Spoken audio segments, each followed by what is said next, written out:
படுமோசமான காட்சியில் ஜோதிகா சிவகுமார் வீட்டில் வெடித்த பெரிய பஞ்சாயத்து. பாலிவுட் பக்கம் போனதும் ஜோதிகா ஆளே மாறிட்டாங்கன்னு எல்லோரும் ஆதங்கப்பட்ட காலம் போய் இந்த மாதிரி காட்சிகள்ல நடிக்க ஆரம்பிச்சிட்டாங்களேன்னு ஆகி போச்சு நிலைமை. ஜெனரேஷன் ஜெட்டுக்கு சேலஞ்சிங்கா ஹெவி வெயிட் லாஸ் பண்ணி ரொம்ப ஸ்லிம் பியூட்டியா மாறிட்டேன்னு ஜோதிகா தன்னோட இன்ஸ்டா பக்கத்துல தினமும் போட்டோஸ் அண்ட் வீடியோஸ் போட்டாங்க.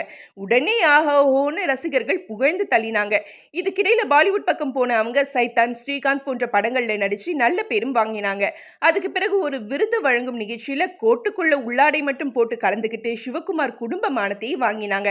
இப்ப ஒரு படி மேல போய் சர்ச்சையான காட்சியில நடிச்சு சிக்கல்ல சிக்கியிருக்காங்க. ஆமா மக்களே, பெண்களை மையமா வச்சு எடுக்கப்பட்டிருக்க டப்பா காதல் அப்படிங்கிற வெப் சீரிஸ்ல ஜோதிகா சிகரெட் பிடிக்கிற மாதிரியான காட்சிகள்ல நடிச்சிருக்காங்க. பாரம்பரியம் மிக்க சிவகுமார் குடும்பத்துல இப்படி ஒரு பொண்ணான்னு கோபமா கமெண்ட் பண்றாங்க ரசிகர்கள். சூர்யா 44ல சூர்யா சிகரெட் பிடிக்கிற மாதிரி காட்சிகள் சர்ச்சையை ஏற்படுத்தின நிலையில அடுத்ததா அதே ட்ராக்ல டிராவல் பண்ற ஜோதிகாவுடைய மாற்றங்களை பார்த்தா மனவேதனையா இருக்குன்னு கமெண்ட் பண்றாங்க ரசிகர்கள்.